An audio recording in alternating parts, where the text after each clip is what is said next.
On vient de voir ton démo, tes plans sont magnifiques, les demoiselles aussi sont magnifiques, mais ce qui est spécial chez toi, c'est que tu n'es pas un gars de gang, tu es un gars solitaire, donc tes films, tu les fais seul, tu es la seule personne derrière la caméra.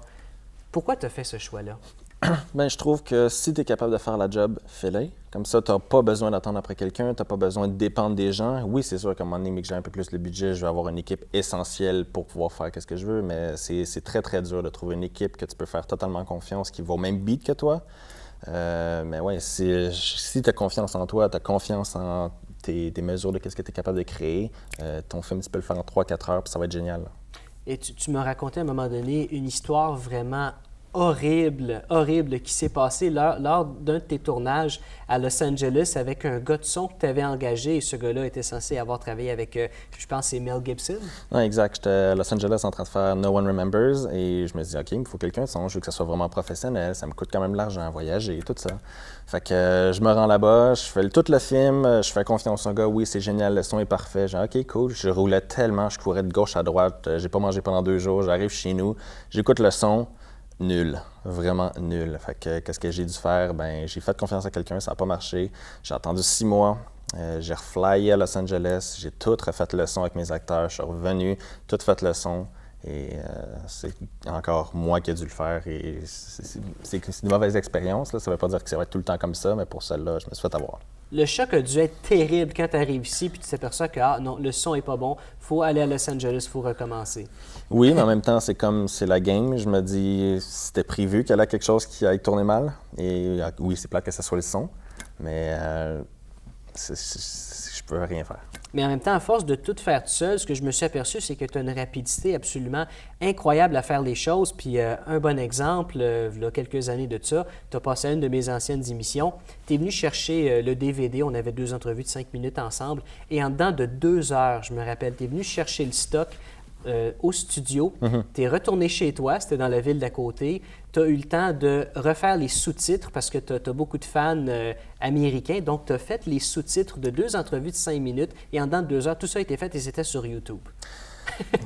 Oui, encore là, pourquoi dépendre des gens? Tu es capable de le faire, go, fais-le. Puis il y a une chose que je déteste, c'est attendre après les autres. Fait que moi, je trouve d'attendre après les autres, c'est un manque de respect. Alors, go, je l'ai fait et je sais pas, je suis toujours satisfait de mes résultats. Puis si oui, je suis capable de reconnaître quand que je fais des choses un peu tout croche, mais plus que tu en fais tout seul, je crois que ça te bâtit. Et quand c'est le temps de travailler en équipe, justement, mais là, tu es juste capable, ouais, je suis capable de faire ça, je vous le délaisse, mais au moins, tu as la connaissance d'être capable au moins de superviser le tout. Mais qu'est-ce qui est le plus long? Parce qu'on s'entend, tu as beaucoup de talent, mais tu n'es pas parfait dans absolument tout. Donc, qu'est-ce qui te demande le plus de temps quand tu prépares un projet? Quand c'est le temps d'aller shooter, je dirais trouver les lieux.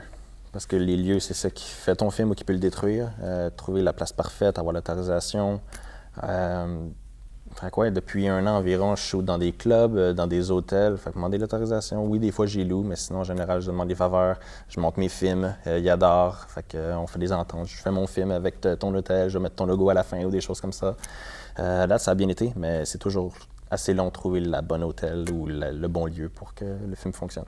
Vu que tu écris tes films en plus de les réaliser, de les produire et de faire à peu près tous les rôles techniques derrière la caméra, quand tu écris une histoire, est-ce que tu te mets dans le contexte que tu es le seul derrière la caméra et tu bases un peu tes histoires en conséquence de ce que toi, tu es capable d'accomplir?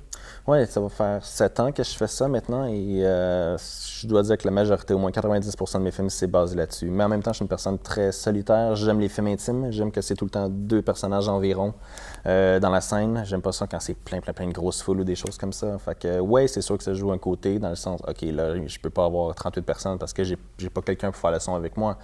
Mais reste que, oui, c'est maintenant, plus que je grandis, plus que j'évolue dans mon art, c'est plus facile de grossir les choses parce que maintenant, j'ai un peu la compétence de savoir, OK, là, je peux maintenant 4-5 personnes, je sais comment dealer avec ça, refaire le son par après, aller mettre les micros sans fil, des choses comme ça.